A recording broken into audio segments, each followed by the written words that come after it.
कौन है सुनेत्रा पवार, जो शरद पवार की बेटी को देने जा रही है पारिवारिक गढ़ में टक्कर। महाराष्ट्र में इस साल लोकसभा चुनाव की जंग रोचक हो सकती है। सबकी निगाहें पवार परिवार के गढ़ के कहे जाने वाली बारामती सीट पर होगी, जहां शरद पवार की बेटी और मौजूदा सांसद सुप्रिया सुले का मुकाबला उनकी ही भाभी और राज्य के उप मुख्यमंत्री अजीत पवार की पत्नी सुनेत्रा पवार से होने की चर्चा जोरों पर है।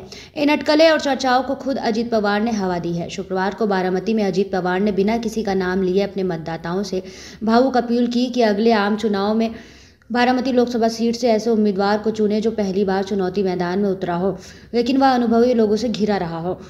अजीत पवार ने अपने संबोधन के दौरान पत्नी सुनेत्रा पवार का नाम तो नहीं लिया, लेकिन इस बात के संकेत दे दिए कि आगामी चुनाव में बहन सुप्रिया सुले के खिलाफ उनकी पत्नी चुनावी मैदान में होंगी। कौन है सुनेत्रा पवार? 60 वर्षीय सुनेत्रा पवार अजीत पवार की पत्नी है। वह राज्य में एक बड़े राजनीतिक परिवार से ताल्लुक रखती हैं। उनके भाई पदम सिंह पाटिल पूर्व मंत्री है, जबकि उनके भतीजे राणा जगजीत सिंह पदम सिंह पाटिल उस्मानाबाद से भाजपा के विधायक है।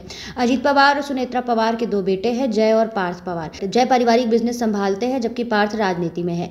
उन्होंने मावल से 2019 का लोकसभा चुनाव लड़ा था, लेकिन असफल रहे थे। सुनेत्रा पवार अब तक सक्रिय राजनीति से दूर रही, लेकिन समाज सेवा के कार्यों में बढ़-चढ़ कर हिस्सा लेती रही। वह 2010 में स्थापित एक गैर सरकारी संगठन एनवायरमेंटल फोरम ऑफ इंडिया की संस्थापक है। उनकी आधिकारिक वेबसाइट कहती है कि वह भारत में इको विलेज की अवधारणा को विकसित करने में एक मार्गदर्शन रही है।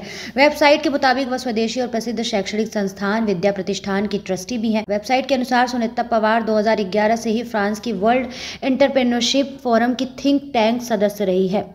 मीडिया रिपोर्ट्स में कहा गया कि अजीत पवार पत्नी सुनेत्रा पवार के सामाजिक कार्यों का सक्रिय रूप से प्रचार प्रसार कर रहे हैं।